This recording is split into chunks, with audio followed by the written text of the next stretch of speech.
Allahi ala barakatuh. Yaman amanya gange bampita King Saha Semanda Mansur. Ni musanyufu nnyo okuba wano ku mukolo gwa Sibayiseddaana. Twewombeke tusabe amaloboozi mangi emikolo gye.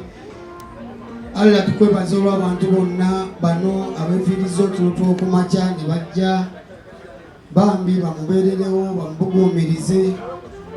Tusaba Allah omukolo gwe gubeere gw'amaanyi gubeere gwa kitiibwa, abantu bawe ssente mu nsawo bajje babeerewo, omukolo gubeere nga guli maasimu.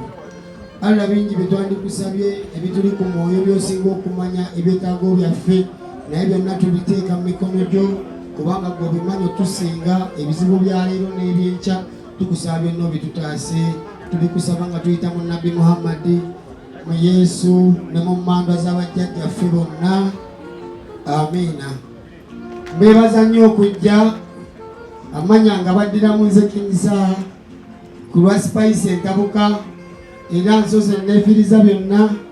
Sigenda kumala budde bungi wano, checking time etuuse ngenda London, naye mbasaba bannange mwenna bannayuganda gye muli ku lunaku olwo tubeererewo Sibayiseddaana.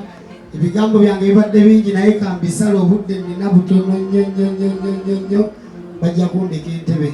Mwebale nnyo baganda bange, mwebale endala, mbagaliza olunaku olulungi. Buli omu gyali Allah mukuume, empisa tuzikuume, twefuge. Mwe tuli mu nsi mulimu ne bannaffe, nga weeyagala manya ne munno weeyagala.